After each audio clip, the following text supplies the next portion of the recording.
কাঁঠালের বীজের ডাল একবার এই পদ্ধতিতে রান্না করে দেখুন। যারা খেতে পছন্দ করে না তারাও চেয়ে চেয়ে খাবে, একবার খেলে বারবার বানাবে।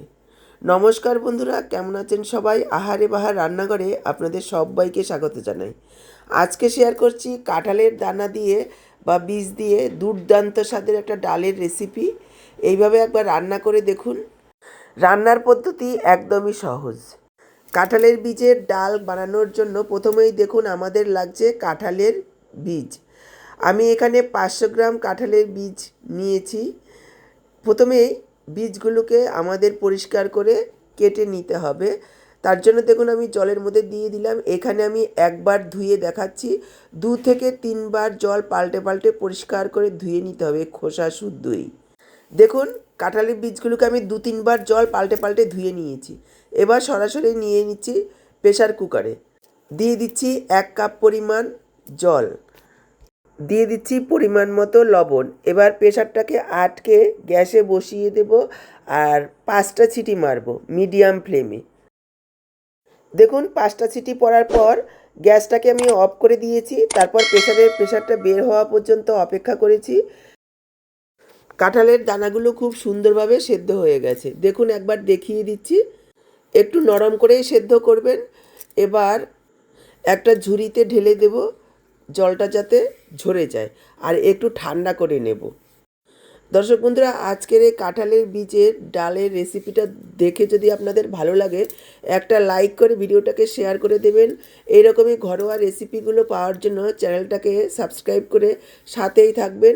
বেল বাটনটা অল করে দিলে আমার দেওয়া যে কোনো রেসিপির আপডেট সবার আগে আপনাদের কাছে পৌঁছে যাবে। দেখুন কাঁঠালের বীজগুলোকে একটু ঠান্ডা করে নিয়েছি। এবার খোসা ছাড়িয়ে নিচ্ছি। কাঁঠালের দানার 2টো খোসা হয়, উপরে একটা শক্ত প্লাস্টিকের মতো খোসা আর ভেতরে একটা লাল খোসা রয়েছে। আপনারা চাইলে উপরের খোসাটা বাদ দিয়ে ভেতরেরটা রেখে দিয়েও রান্নাটা করতে পারেন, আবার চাইলে ভেতরের লাল খোসাটাকেও বাদ দিয়ে রান্নাটা করতে পারেন, তাহলে দেখতে ভালো লাগবে।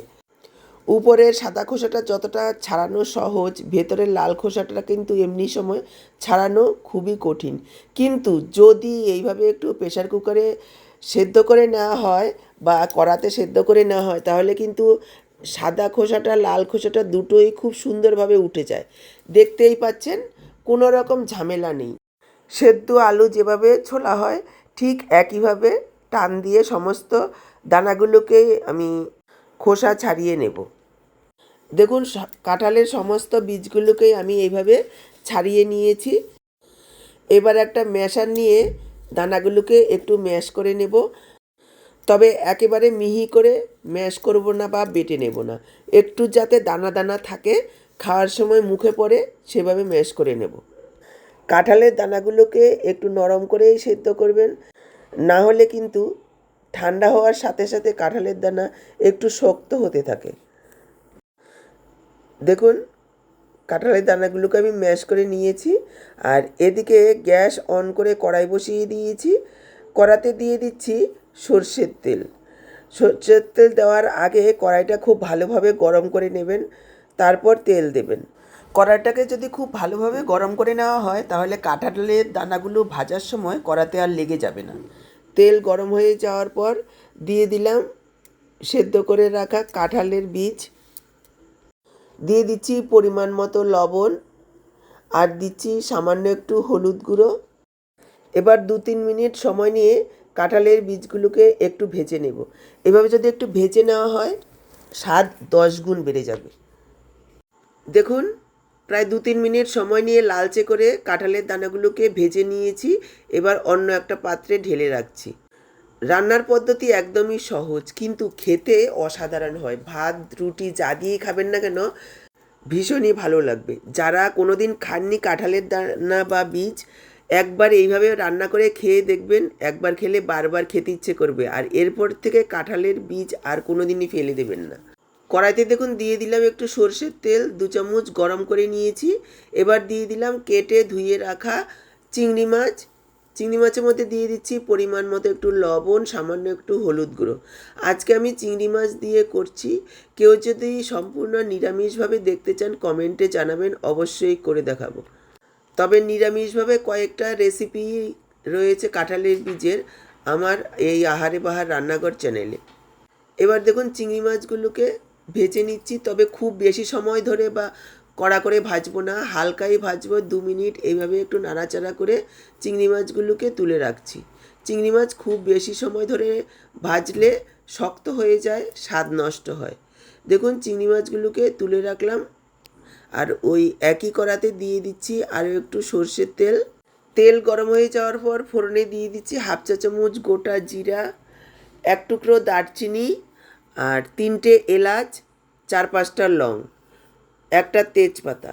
লো ফ্লেমে কয়েক সেকেন্ড ভেজে নেব, তবে ভেজে একেবারে কালো করব না। তার আগে দেখুন দিয়ে দিলাম 1 চা চামচ পরিমাণ চিনি। এই সময় চিনিটা দিলে যেমন কালারটা সুন্দর হবে, সেই রকমই টেস্টটাও ভালো আসবে। দেখুন প্রায় 30-40 সেকেন্ড একটু নাড়াচাড়া করে ফোড়নটাকে ভেজে নিয়েছি। ফোড়নের সুন্দর গন্ধ বেরিয়ে গেলে এখানে দিয়ে দেব কুচনো পেঁয়াজ। পেঁয়াজগুলোকে লালচে করে ভেজে নেব। এখানে আমি 2টো মিডিয়াম সাইজের পেঁয়াজ এইভাবে ছোট ছোট করে কুচিয়ে দিয়েছি।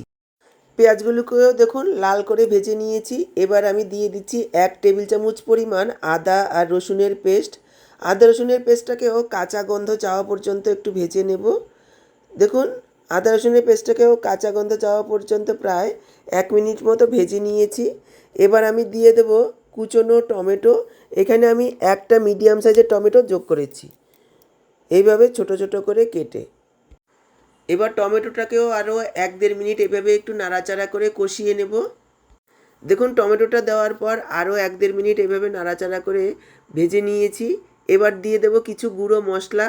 দিয়ে দিচ্ছি 1/2 চা চামচ পরিমাণ ধনের গুঁড়ো, 1/2 চা চামচ দিয়ে দিচ্ছি জিরের গুঁড়ো, আর 1/2 চা চামচ হলুদ গুঁড়ো, আর 1/2 চা চামচ লাল লঙ্কার গুঁড়ো। ঝালটা বুঝে দেবেন। 1/2 চা চামচ দিয়ে দিচ্ছি কাশ্মীরি লাল লঙ্কার গুঁড়ো। এটা সুন্দর একটা কালারের জন্য দিয়েছি, আপনারা চাইলে নাও দিতে পারেন। একটু গরম জল দিয়ে দেব। তারপর মশলাটাকে আরও 2-3 মিনিট সময় নিয়ে কষিয়ে নেব, যাতে করে মশলাটা খুব ভালোভাবে কষানো হয়, কোনো রকম কাঁচা গন্ধ না থাকে। মিশিয়ে নিয়ে একটু ঢেকে দিচ্ছি 2-3 মিনিটের জন্য। মাঝে মাঝে ঢাকাটা তুলে নাড়াচাড়া করে দিতে হবে, যাতে নিচে লেগে না যায় আর মশলাটা ভালোভাবে কষানো হয়।